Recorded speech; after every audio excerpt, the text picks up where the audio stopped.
So guys, welcome back to Unleash Your Inner Greatness podcast. And I am so inspired and excited to introduce you to today's guest, who I guarantee will inspire you to rethink your approach to nutrition and how you nurture your body.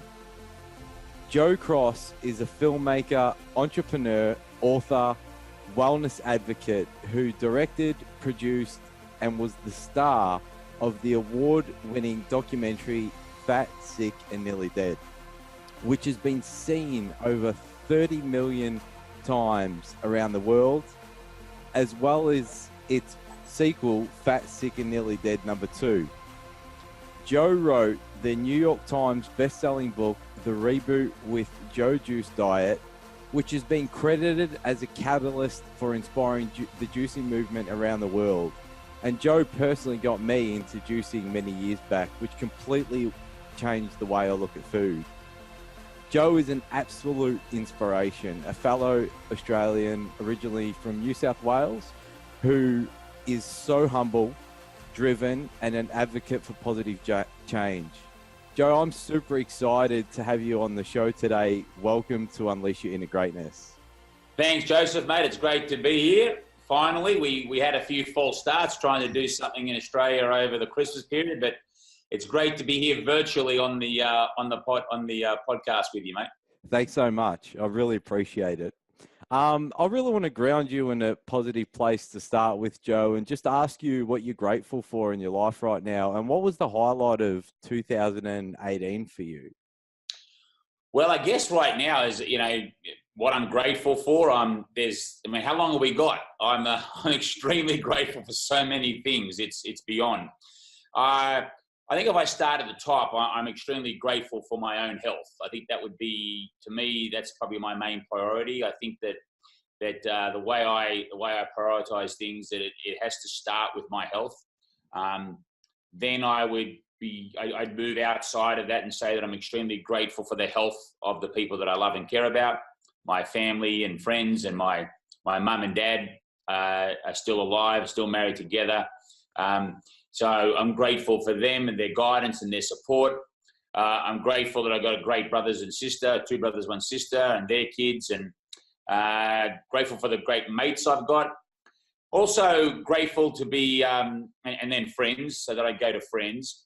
And then I'm also grateful that I've got the opportunity to talk to so many people and to share my story, and that, funnily enough, people will listen. I'm grateful for that. I'm also grateful that I am born in Australia. And, there's 2 things you can't control, Joseph. That's the country you're born in and the parents you're born to. Yeah. And I hit the jackpot on both. I'm very fortunate to be born in Australia.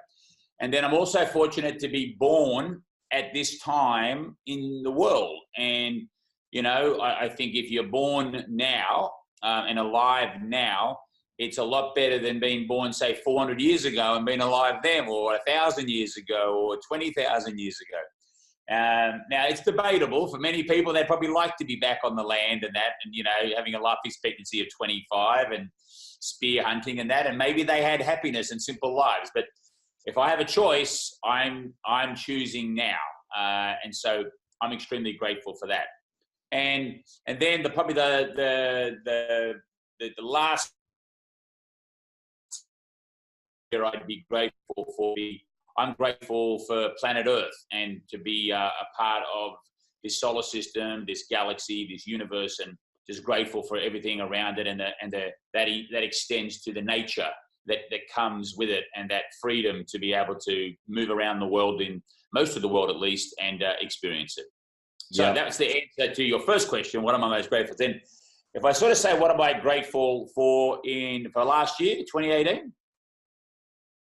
Well, I'd say I'd be grateful that all those things that I just mentioned were like working out, and that, I was able to, life's tough. Life's hard, life's not easy, but to be able to navigate another lap around the sun, and to get to the end of it with, your dignity and your asset well, when I say asset, I mean your personal assets, like your just your own.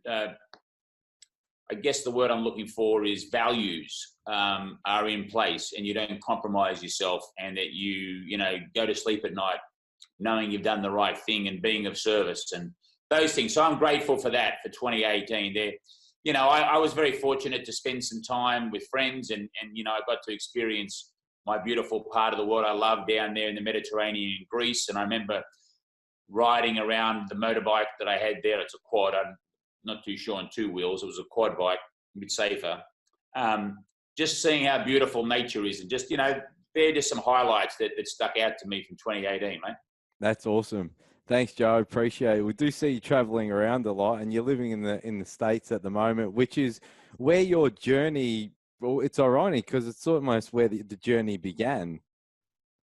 Well, the journey to recover began. The journey to recover. The journey to destroy way before that. But yeah, the journey to recover started in 2007, in October of 2007 in the United States, because while I was living in Australia at the time, I had this crazy, stupid idea, some would say, to put a camera on myself while I made the changes that I felt that I needed to make. And like if you talk to storytellers, you're going to go to the trouble of telling a story, and you talk to those storytellers, they'll want to make sure that as many people can see it as possible. Yeah. And in those days, if you came to the United States, you had the largest English-speaking country in the world. And in those days, you needed to make the content in America for the Americans to watch it. Now, Netflix and things have changed that, where Americans are far more open to outside content. But go back more than 10 years ago, it was very much a leaning more to the US-based, US-made content. So I came over here to make my movie way before streaming, way before, YouTube was only 2 years old at this stage. So it was very early in the digital revolution that I did this. So I felt that I needed to make it in the United States. Now, if I was doing it, there'd be no need to come here. Okay. Where would you, before I go on to that sort of discovering about, the movie, etc. You and I share some commonality because we're both from the banking world, the stockbroking world, which is fast and furious, and was part of your journey to where you are today. For all the listeners who don't know you, Joe, would it be all right for you to share your story from the beginning to where you are now? Yeah, sure. I'll do it briefly because it can take a little time. So I grew up on the northern beaches of Sydney. I spent a year in the US when I was in the third grade. My dad went and studied over there, so I was down in Columbus, Georgia for a year. It was my first experience of being abroad and being in another country, and it was kind of like interesting. I bounced around a bunch of schools because we moved a lot. So I had a new school for like first grade, second grade, third grade, fourth grade, fifth grade. Then fifth grade, I stayed in the same school for 2 years. Wow, amazing. Like I finally had 2 years together. And then when I went into high school, years 7 through 12 in Australia, I was at one school. Then I left school. I didn't do college, had no university. I didn't get the grades. We call it the HSC. They call it SATs over here or whatever, but I just didn't get the grades to enter or be accepted into any kind of tertiary education. So I went and got a job, and my job was a courier. And I was like not on a bike, because Sydney at those days wasn't big enough for a bike. You could walk around the town. And I was delivering mail. And basically, it wasn't mail like your postal mail. I worked for a bank delivering their statements to their customers. And instead of, they would have a courier service that would go out, get things signed, bring things back, take things to the bank, take things to the exchange floor, take things to customers. It was all that kind of a service that the bank had. And then I used to deliver to a place called the Sydney Futures Exchange. And I used to really think that was great. So I got stuck down there as a runner on the floor. So I didn't need to run anywhere else. And I'm basically like a courier on the trading floor now. So I'm couriering tickets back and forth to the traders, to the phone booth and the advisors. And after about, 2 months, 3 months of doing that, the guy on the phones left and he said, "Joe, you sit down and do that job." So that was a promotion. I didn't even know it was coming. And then the guy in the pit left and I ended up being there. And then all of a sudden, within by the time I'm 20, I'm like, been in this thing for 3 years and I'm really good at it and I'm making a truckload of money. And I'm like, wow, how long's this been going on for? And then when I was 22, like 5 years after working for that bank, I went out on my own and became my own trader. So I became a day trader before it was fashionable. Now, in hindsight, I would have made a lot more money had I stayed with the bank and just still be at the bank today, because, that's like 35 years ago. So, you stay at one bank in Australia for 35 years, you have big bonuses now. But in those days, it was very different. So I went out and did my own thing, and I did 5 years of trading my own account. Great experience. I had 60 months of trading, buying and selling stuff, and I had one losing month. So I was very proud of my profitable record. So wow, very well making money. But it wasn't fulfilling. I felt like when I went on holidays, I didn't make anything, and it wasn't like a business. All I was like a trader. So I started a company that actually became a brokerage firm for people like me who were doing what I was doing, to be specializing and looking after them. So that was my first foray into shareholders, into raising capital, into being a CEO, into doing all of that. And I started that company in October of 1994, and that business I sold in 2007. And so that was 13 years later. And it was during that business, very successful, quite profitable. I did very well. I did some other things that we can go on to, we don't need to go into, but I did a lot of other startups. But basically when I sold that business, I went into that business fit, healthy, strong, and that industry and that stress of that business and the others had taken its toll. And I was, 340, 330 pounds. I was loaded up on medication for a debilitating autoimmune disease. I had high cholesterol, high blood pressure. I was pre-diabetic. I was basically a walking time bomb, ready to explode. And I was only, at this stage, I was 41 years of age. And so I decided that I needed to basically become the CEO of my own health, because I had my priorities wrong. I had wealth on top of health. So I had to flip that around and put health on top. So I decided then to sell up all my investments, the ones I could, and get out and go to liquidity and basically focus on refixing Joe.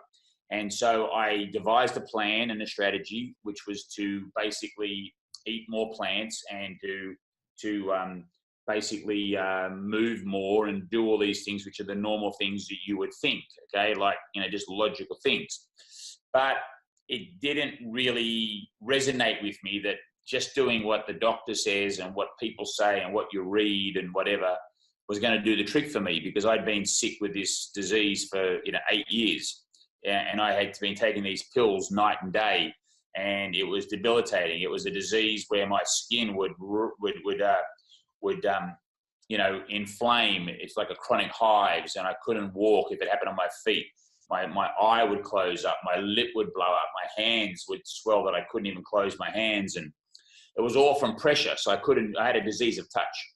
Anyway, without spending too much time on all that negativity and what happened and how that impacted my life in so many ways, I was essentially at the point where I was desperate and I was on fire and I was, at an extreme situation, and then I'd allowed myself to get there. So it wasn't that people hadn't told me along the way, Joseph, you got to lose.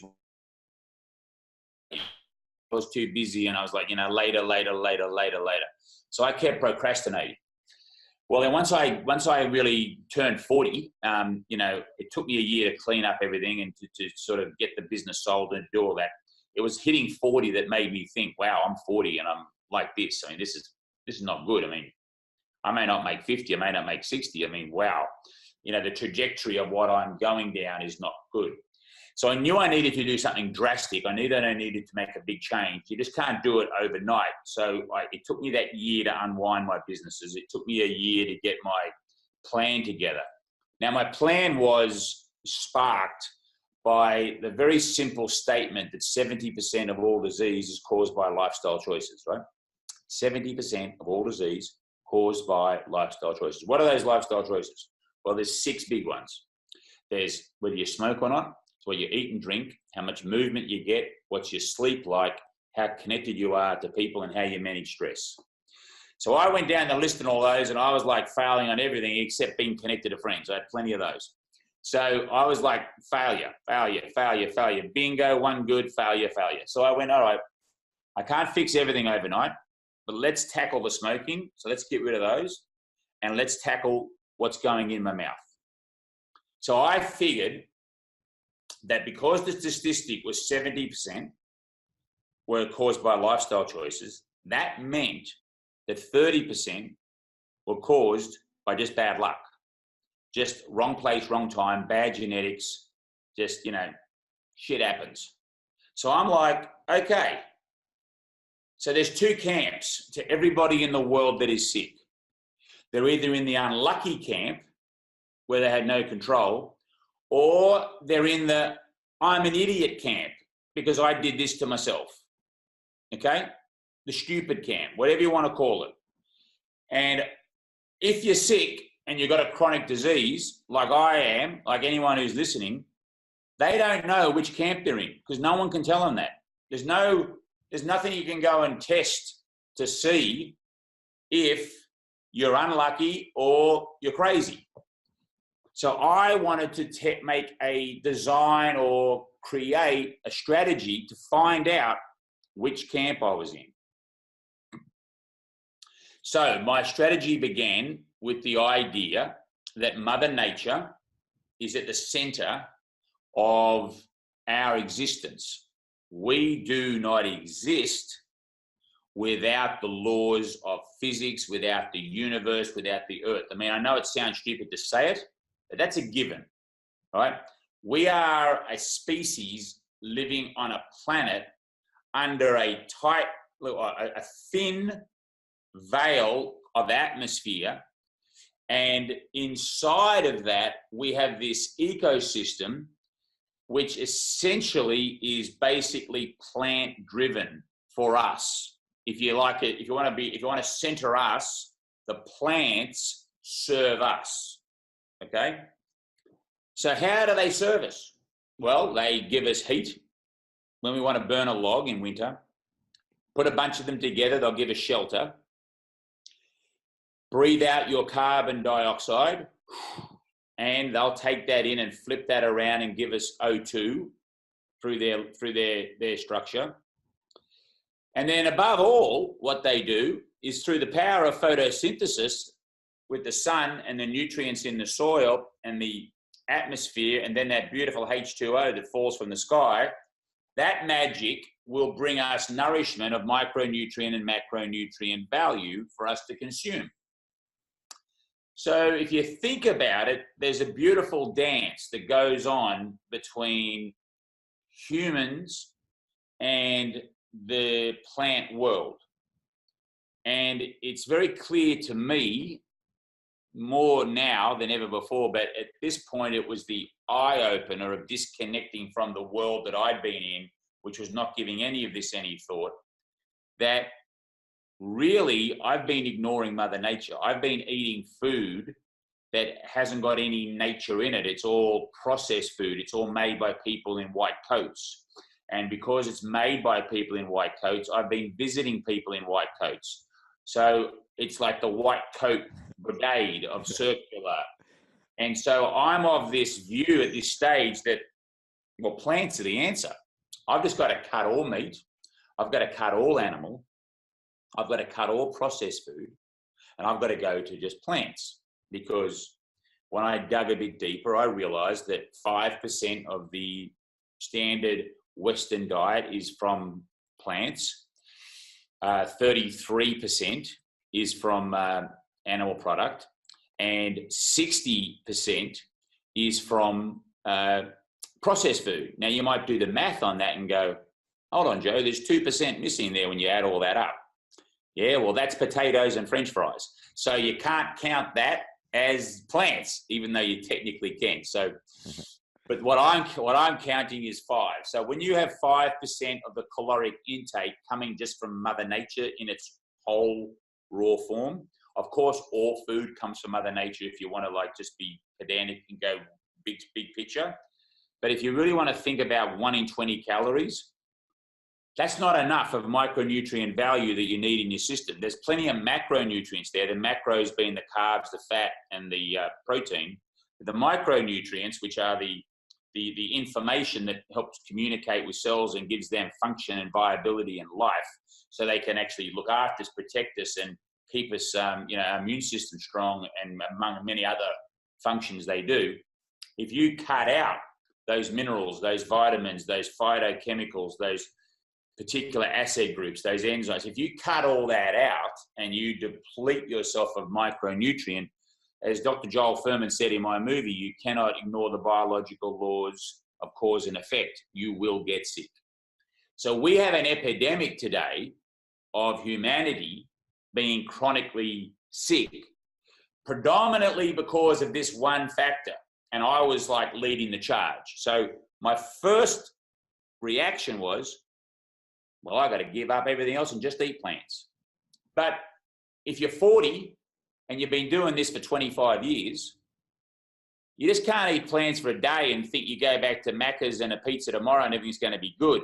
You got to think about putting a substantial period of time to allow the repair of 25 years of disaster to have some effect. You've got to allow the strategy to take flight within your body and allow time to go by. So I figured I needed 2 years to test and see whether or not that I would, if I just ate plants, that if after 2 years I still had my illness, that I would be able to basically say, well, I'm in the 30% camp and I didn't repair myself. I didn't in the first place. Okay, this is what I was going through. Then the second thing that happened was that because I was 340 pounds, which is, it's like 140, 145 kilograms for those listening in kilos. I felt that I was carrying too much energy, obviously. Like fat is energy, so I call it energy. I'm carrying too much energy. And the real question is store it. Well, I hadn't had any lean times, and most people in this world don't have lean times. Everywhere they go, there's food. There's where you go. I said, right, what would happen if I just drank water? What if I stopped everything and just did water like for a month, 2 months, 3 months? What would happen? Would I use up all that energy?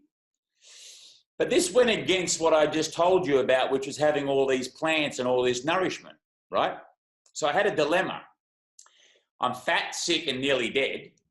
The fat part, let's go on a water fast. The sick part, let's eat all these plants. The nearly dead, well, if I can fix those first two, the nearly dead will disappear on itself. And I came up with this compromise of, what about if I took the water that's trapped in the plant? What if I extracted that water out, which still has all those nutrients in it and the value that I was talking about? And what if I drank water filtered through plants, which we call fresh vegetable or fruit juice? What if I did that for 2 months? What if for 60 days, all I did was drink juice? Then, for the next 22 months, just eat fruits and vegetables and drink juice, like combo it up, do both. So that was a year in the making of what I should do. And then about a month out before I started, a buddy of mine said, why don't you film this? So I delayed the start 3 or 4 months, took 4 or 5 months to get the crew and the team together, went to New York and started my journey where I had my first glass of juice that would eventually be 60 days in the middle of October in 2007. The camera, the film's called Fat, Sick and Nearly Dead. And it follows me to the middle of December, where during that 60 days, I lose 82 pounds. I forget what that is in kilos, but it's a lot. It's like 30 something. And I then went straight into my plan of eating fruits and vegetables only. Now, I wasn't off my medication. I still had the disease after 60 days of juice. It didn't go away. It was very reduced. But Joseph, it took another 3 months. So all the rest of December, all January, all of February, and then halfway through March, almost 3 months to the day that I'd finished my reboot, I was down on Bondi Beach and I had no symptoms and no medication for 1 week. And I felt that I would celebrate. So I took my camera and crew and we went down there and we shot the scene, which is in the film. And then I was extremely worried because now I didn't need 2 years. It only took 5 months, right? 60 days of juice and 3 months of eating. I was very frightened to actually eat anything that I thought could trigger it. So I basically stayed on plants. The only change I made was that I brought seafood in. So I started having fish and I started having prawns, shrimp, lobster, oysters. I started eating shrimp. And that went for about 5 years before I ever introduced any white or red meat into my diet. And to this day, it's still a very low part of what I eat. But that's basically the story. Off all medication. The movie became a success via Netflix streaming. I made 2 more movies, Fat Sick 2, The Kids Menu, wrote some books, built a community with a large following. And now I'm here in Los Angeles, 10 years, 11 years, what are we now, 2019? So it's just a bit over 11 years ago is when I started that because I did it in October of 2007. So 11 years and 4 months, 5 months. Was when I started that journey, and here I am. I'm still drinking juice. I still do reboots. In fact, I'm on day 28 of just drinking juice. So for the last 4 weeks, up to today, all I've had is 6 glasses of juice a day. Green juice, red juice, yellow juice, orange juice, purple juice, all different colors, the fruit and vegetable rainbow. No food, no chewing. I'll do 30 days. So come Sunday of this week, I will eat again. And I will eat a very strict controlled measurement of macros and micronutrients for the next 20 days. And then after that program, after the 30 of my 20, I will then go back out to a balanced, normal, yeah, Joe, I have this. If I see a gelato shop and I want to skip a gelato, I'll have some gelato. If I want to have some chocolate, I'll have some chocolate. There are things I don't do. I don't eat fast food. I don't drink alcohol. I don't drink soda, except ginger ale, which I'll have at the golf club, or that's my sort of, when people go out for a few beers, I go out and have a ginger ale. That's my sort of treat drink. So that's basically in a nutshell the best I can do in giving you the overall summary. Thank you. I appreciate it. I've seen so many of your interviews explaining your story, and I know there's a lot more depth to it, but I mean, it's so inspiring. How many rebooters do you have as part of the community at the moment? Oh, just on the newsletter, it's around 400,000 people, yeah. Okay. And what's the regular stories that you get from the readers? What are some of their biggest challenges, and what's your advice for those stories that come through? What's the main thing that comes up for them when they're looking to tackle a reboot, and why are they looking to reboot? Well, I think it comes down to, if I take your questions backwards, I think that I'm quite a binary person in the way I view things. So I'm either awake or I'm asleep. Okay. I don't doze. I'm either awake or I'm asleep. It's either day or it's night. I know there's a bit of dusk in there, but basically it's day or night. There's black and white. It's off and on. The computer, the phone, zeros and ones. So I look at health in that binary way.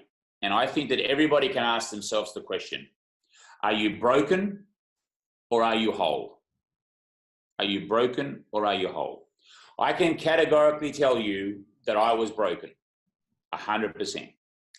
I can sit here today on day 28, 11 years and 4 months later, and I can tell you I'm 100% whole, okay? I don't take any medication. I have no illness. I have nothing. I don't get sick. I have no problems. Okay, I got tennis elbow, right? Too much like lifting bags and playing golf. Unfortunately, tennis elbow comes with age. I know I'm not going to live forever. I'm going to have wear and tear on joints.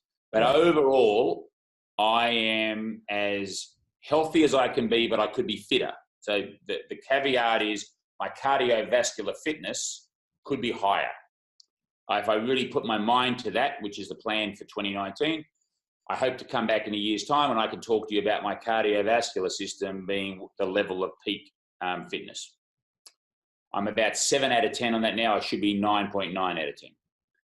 So most people have got to look at themselves in the mirror and ask, are you broken or are you whole? And you've got to choose your time frame.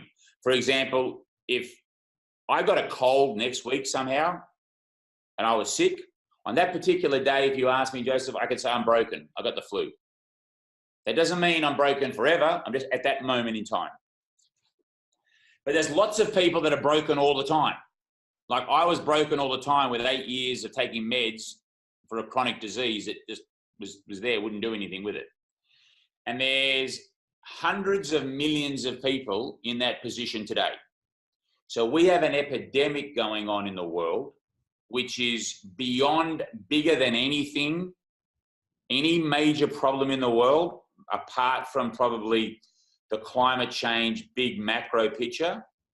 But apart from that, I don't know of a bigger problem than all these people being sick, because 70% of them are sick on the data statistics because of what they're doing to themselves. So why do they do a reboot? They're doing a reboot in a hope that it's a circuit breaker to break free from the shackles of being broken. Yeah. And it's a fabulous way to do two things: supercharge and deplete your system through a process called autophagy, which is the self-eating of the body that will happen if you juice only 6 of those glasses a day, because you're not going to get your caloric intake that you normally have. So the body will get the calories from somewhere and they will eat the stuff that it needs the least. So all of the old cells, all of the small tumors, cysts, crappy stuff that could become cancer, all that stuff, first to go. Let's leave the heart, the eyeball. Joe, the body is pretty smart. It knows not to eat the eyeball away, right? You got me? I've got a bit of interference. You can hear me good? Yep, it cut out for a little bit, Joe, but I got the part where you said the body's smart enough, doesn't eat the eyeball away. Okay, yeah. So this powerful tool of autophagy is all about like a spring clean out for the body. So this is something that is the double-edged sword, the autophagy and the flooding and supercharging from freebasing Mother Nature and liquid sunshine pouring in with all those nutrients. So people immediately get this huge lift after the first 4 or 5 days, which is like a truck's run over you. You feel terrible because you completely are divorcing yourself from the world of addiction of sugar, fat, salt, and all of these foods that we are chained to. And we are not in control of what we're eating. We are completely led by the marketing, by the addiction of coffee, by the addiction of salt, the addiction of sugar. You know, these guys in these marketing and food companies are brilliant. They've created a thing called a bliss point, where they know exactly what the bliss point is to get the brain fired up, to get excited, to give you, 5 seconds of joy, and then 5 years of pain. Not a good trade. So you end up with this chronic illness, hundreds of millions of people. So they're trying to break free. So that's the reason why they do this. Now, it's very important to understand this for anyone listening. This is not something you do the rest of your life. This is not like drink juice the rest of your life and that's it, and Joe's got the silver bullet answer. Not at all. I'm talking about a circuit breaker, which then enables you to create a bunch of healthy habits and then some changes to what you've done. So small changes work best. So if your life is the standard American diet and then you do a 30-day juice reboot, you're not gonna know what's hit you. You're gonna see things, hear things, smell things, like feel things, and you're gonna sleep and you're gonna go, oh my God, what was I doing previously? I wasn't even living. So you've actually got this momentum inside you that's going to prevent you from wanting to feel the way you felt. So that's a positive thing. So now you're going to want to eat a lot more of the things you've been juicing. So people report back that I just love eating more salads now, and I love this. And yeah, I still have chicken, and I have fish, they say, and I have this, or I don't do that. I'm vegan now. Everyone's got their own path to find what is comfortable and works for them. Some people do a 30-day reboot, are great for 6 months or 3 months. Stress happens, some tragic incident, or they just are depressed in their own world. Whatever happens, someone says something, a little thing to them that can trigger them. And all of a sudden they fall back to their old ways of having McDonald's for breakfast, lunch, and dinner, or drinking Coca-Cola for like it's going out of fashion, and consuming all of the things they used to because they are their safety. That's their comfort. That's what they know will be there for them. It's an attachment. So you don't have 100% success rate, but we have a high enough success rate for people that then use this tool again, because they know it wasn't the reboot that failed, it was them that failed with their plan afterwards. So my mission is about explaining first the power of the reboot. Then the second part is, well, how do you maintain this? And it's about increasing your consumption of plant food. So if you can take your 5% we talked about earlier of micronutrients, and you could pump that up to 25 or 30% of all the calories you have, that'd be a huge difference. That'd be the average American consuming 6 times the amount of produce they do right now. Just think about what that would do to the economy. Just think about what that would do to people's health. They don't need to be 100%. They need to be 100% to get the body right and give it a chance to heal. But once the body's healed, they don't need to stay at such a strict protocol forever. So you get a second chance here. You get a second bite at life. That's the key takeaway of what a reboot does. That's why I coined the name reboot. Computer's not working, Alt, Control, Delete. Hit the restart button. Hold the power button down. Reboot, restart.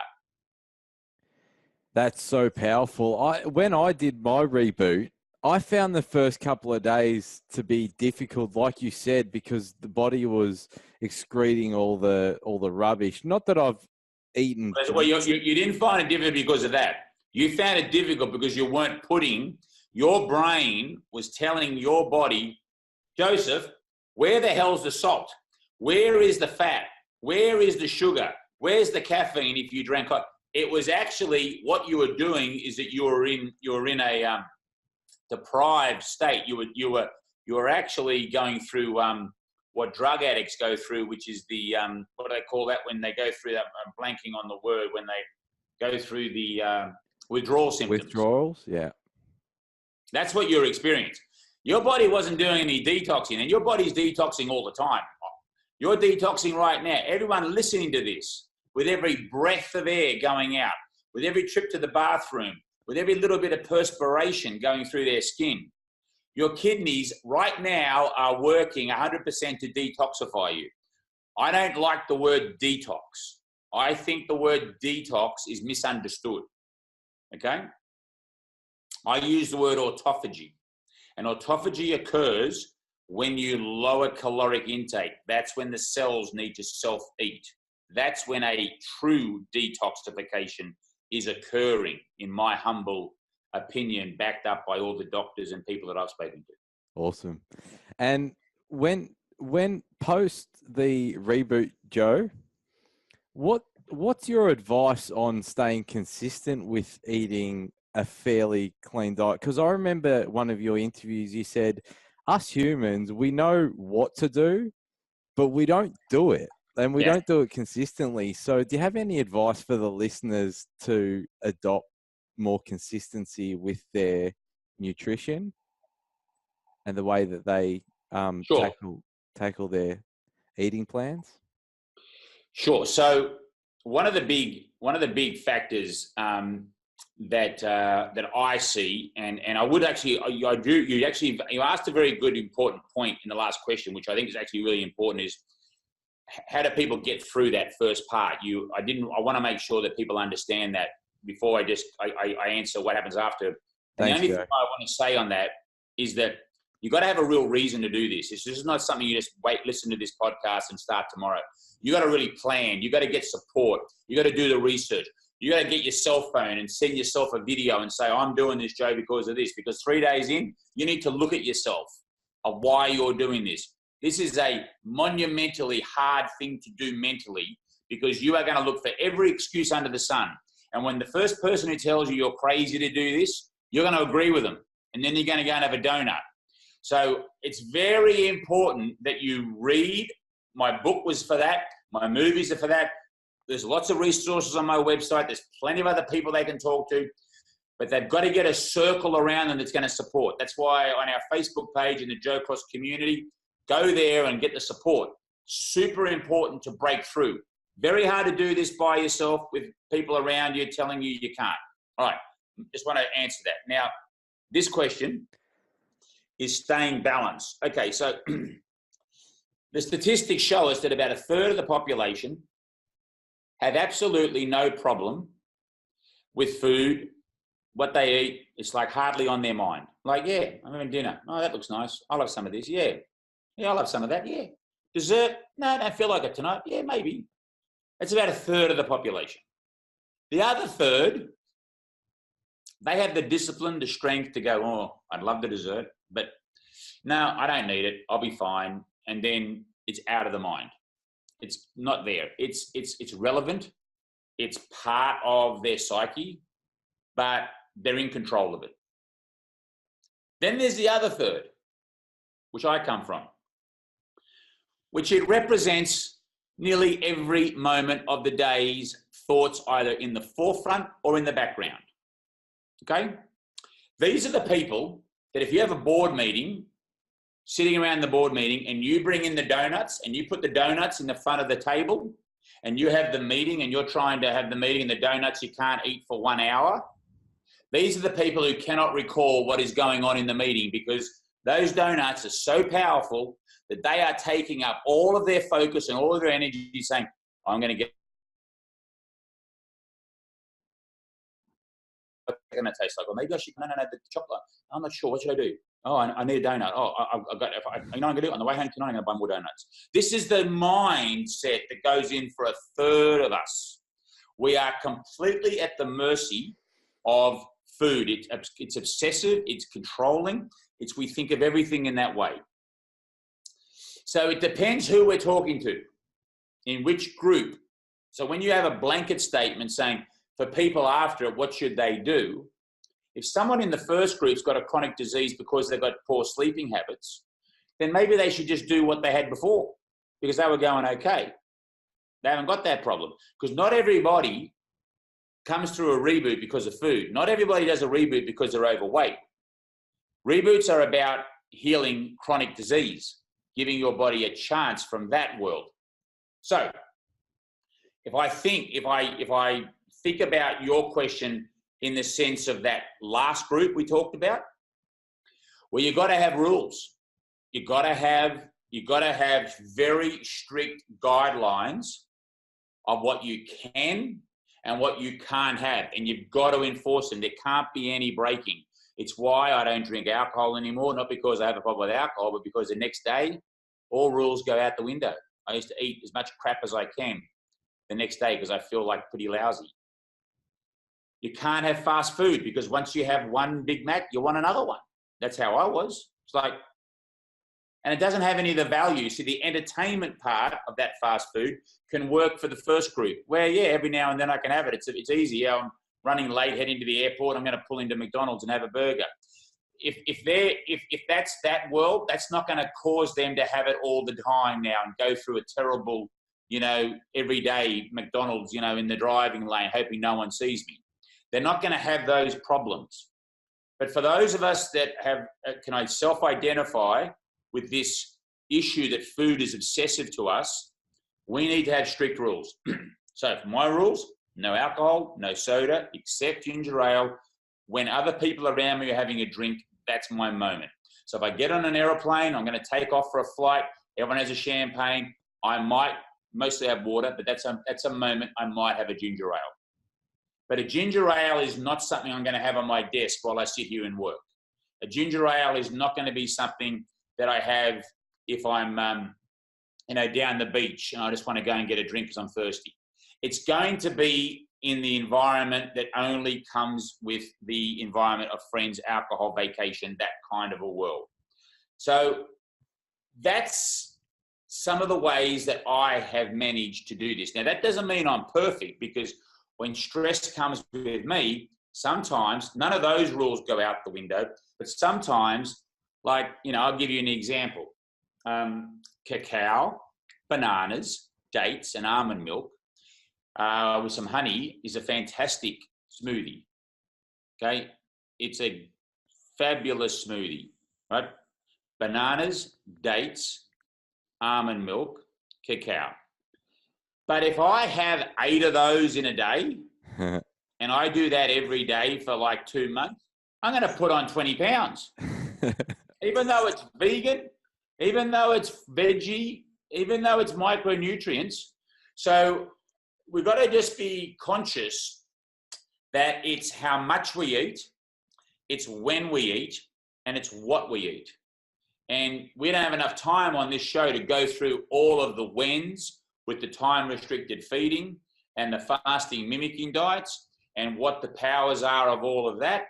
But this is a multifaceted, complex discussion about things that I try to shine a light on that can bring quite complicated things to the average person to understand. But the best rule of thumb would be, is it possible that I can eat a lot of plants in my diet and maybe cut my animal product back to 1 meal a day? Can I work out a way that my breakfast and lunch is plants, or my lunch has some animal product, but my dinner is plant? What can I do to reduce the amount of processed food? Do I really need to have those cookies? Do I need to have that cake? Should I have as much ice cream? I love ice cream, but should I have it 5 times a week? Maybe I should only have it once a week. Can I make Sunday night my ice cream night? What am I doing about moving more?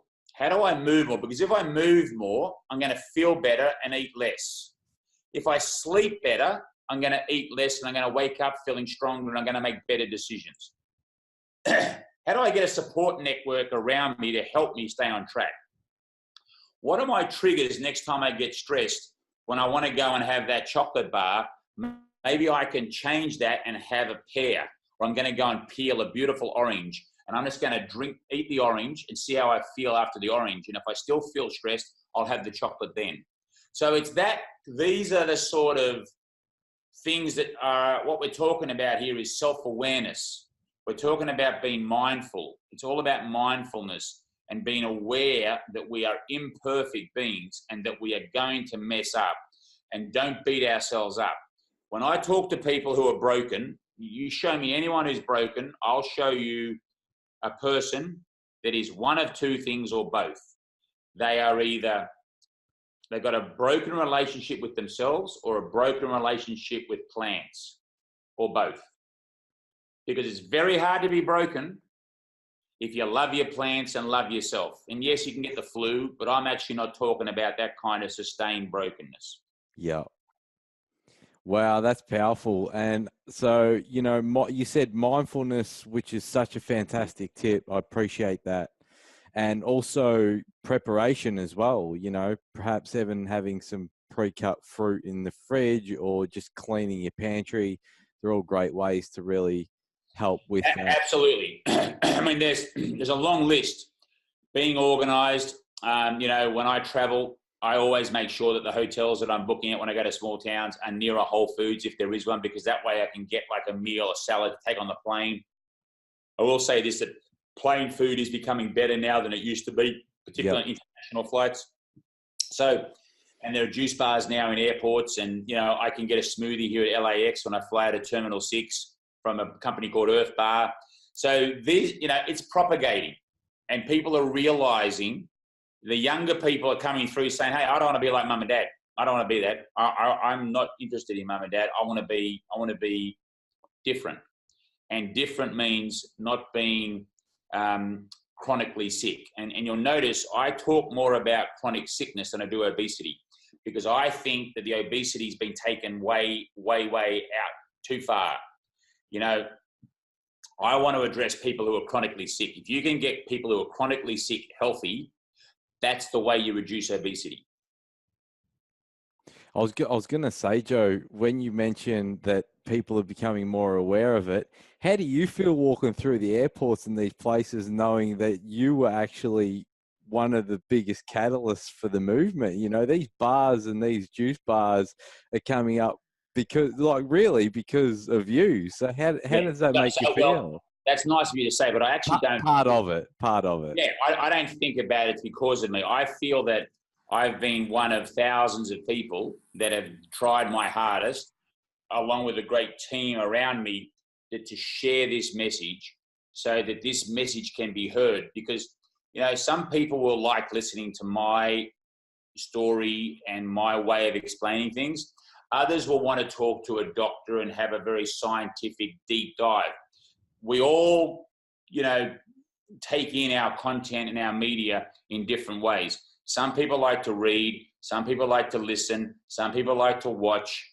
So it's important, I think, to recognize that this is not just me, this is not just me and 10 others, this is many, many tens of thousands of people. This is a whole awakening. And the fact that I was there, I'm not going to say at the beginning because it was happening, but I was at the early adapter stage with my content, at least. No one was doing films like I was. Well, I shouldn't say no one. I should say very, very few. And now there's many. That now is the time. Well, I do look back on that, and I'm proud that I got in when I got in. Yeah. I've got a question actually from one of your rebooters. Yeah, sure. Joe, and he asked me if I could kindly ask you the question. Shoot. Yep, his name's Chris Seaman. He said, "Hello, Joe. I've just finished a 14-day juice reboot. It went well. Now, I would like to start incorporating plant-based foods with a juice reboot. So would it be wise for me to juice every day and then eat a plant-based meal the opposite day I juice, or would it be beneficial for me to juice for 3 to 4 days in a row and then eat plant-based foods for the remainder of the days?" That was his question. Right. So, so basically, what he's wanting you to do is to do a hybrid and not just juice only. Correct? Yes. Yeah, so he said. I lost a bit. Like he's given us two choices, is he? Yep. So the two choices were. So he said, "Would it be wise for me to juice every other day and then eat a plant-based meal the opposite day I juice?" Right. So juice, eat, juice, eat, juice, eat, or juice all together and then eat all together. Yeah. Is that right? Yeah. Okay. Definitely the second one. Okay. So what's really important to understand here is that we don't want to confuse our system. You know, you've heard of yo-yo dieting, right? Yep. Okay. So essentially what yo-yo dieting is the first one. Yo-yo dieting is calories down low, calories back up to where they are. Calories down low, calories back up to where they are. What you need to do in fasting is you need to break past 4 days, really 3, but it's in the 4th day when that autophagy starts. See, in the fasting process, when you reduce your calories, in the very first instance, you're not burning any fat. You're not taking any fat away. You're basically using glycogen up in your muscles, and you're converting the sugars that have been there and stored for the last few days. So the first energy reserves in the first 72 hours are the depletion of glycogen. Depends what you're juicing, of course. If you're juicing lots of fruit, then it'll take a lot longer to get into your ketosis. Now, on my juice reboot, my measurement of my ketones, you know, I was in ketosis within 10 days, and by day 20, I was up at 1.1, which is very high in ketosis. So you don't want to small a lot when we're talking about caloric intake. So that's not a good idea. Much better to put up 4 to 5 days of juicing and then have the eating. Or if the juicing's too hard, I say to people, eat just fruits and vegetables. Do a reboot where it's an eating reboot, where all you're doing is eating fruits and vegetables in their most natural state. Now, if you need to steam some things, great, but we're not deep frying, all right? We're not going to roast with butter or anything on it. We're going to have them as close to their natural state as possible, particularly for nursing mums and also people doing shift work that, you know, it's very difficult for them, and those who are chefs who cook for people. This is what I tell them, because the only difference they're going to do is they're going to be getting lots of fiber. They won't be having as much micronutrient, because when you juice, you're putting more in than you can eat. But when you are doing the reboot, you're still getting the benefit of the clean out and the autophagy when you are eating the fruits and vegetables, if it's below, sort of say 1,000 calories below what you're supposed to be consuming. That's awesome. Thanks so much, Joe. There you go, Chris. You've had it live from the great man himself. So, Joe, I wanted to ask, what's your legacy? How do you want to be remembered by your community, and you know, how do you want to be? Pretty simple, Joseph. Mate, I'm just a bloke. You know, I'm just trying to do my best, mate. That's it. As long as people understand that, you know, he came here, he gave it his best shot and did his best, and, you know, nothing more can be asked. That's all that matters. That's my legacy. Just do your best. You know, don't complain. Don't, you know, don't look over your shoulder what anyone else is doing. And I want that, and I want that, and I'm jealous of this. That's all garbage. It's all about self. It's about looking in the mirror and saying, you know, are you doing your best? Can you do better? Have you been a good son, a good brother, a good friend, a good uncle, a good co-worker? I'm not married, but if you was, am I a good husband? It's all a good father. I'm not, but if I was, it's all about that. It's all about, in my mind, the legacy is, you know, have I done my best, right? Have I given it my best shot? And, you know, that's what I try and strive to do, every minute, every hour, every day, every month, week, whatever, however it goes. But that's what I try. Sometimes I'm really good at it. Sometimes I'm shit house, but I do my best. We go through peaks and troughs, right? No one's perfect. No one. I've got a couple of rapid fire questions, Joe. Are you ready for them? Sure. All right. So what's one thing that people can do to live your happier life? Love yourself and love your plants. Awesome. I love that.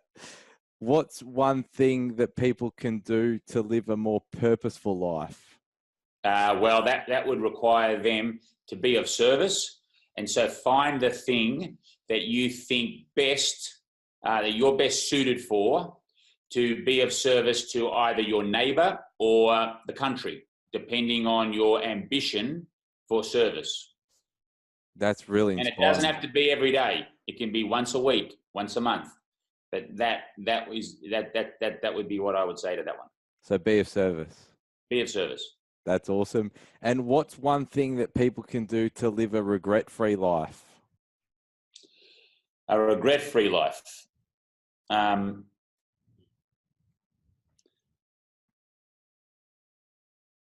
Well, I always come back to a poem that's anonymous that I remember when I was young. And the poem was, the past is history, the future a mystery, now is a gift, and that's why they call it the present.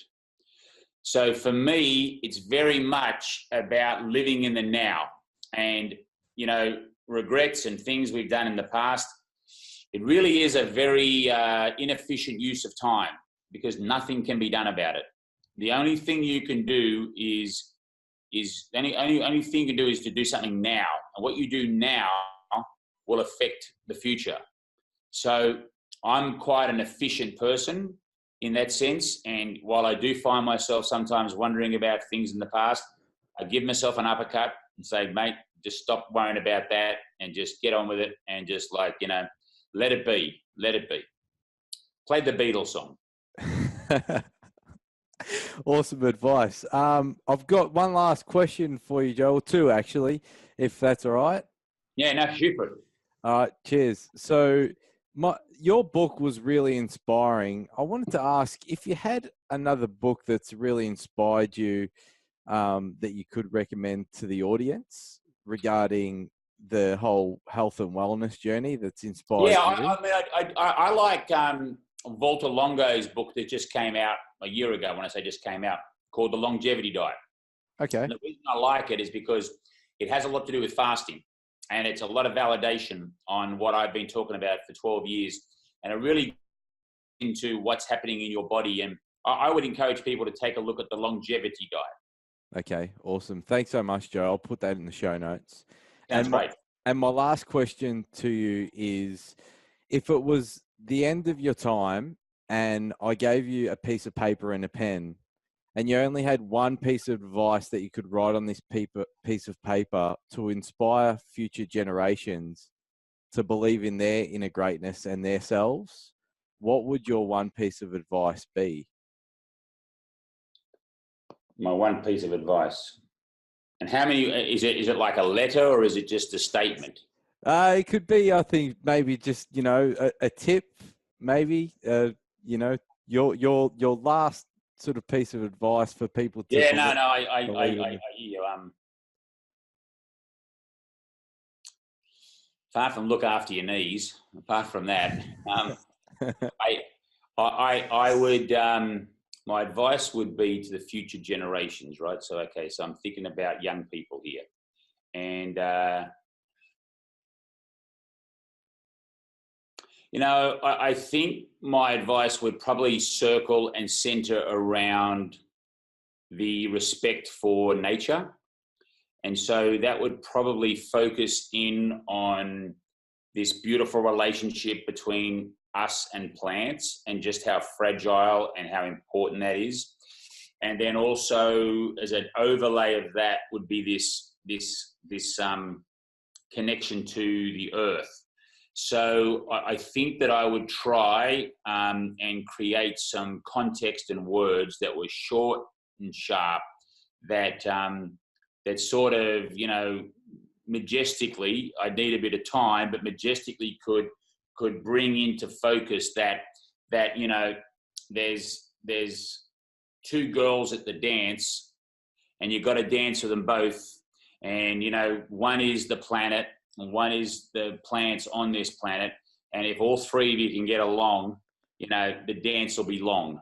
It's something along that kind of a lines is probably where I would start, and who knows where I'd finish, but it would definitely be inspiring people to take focus. Carl Sagan's great line in the early 90s when he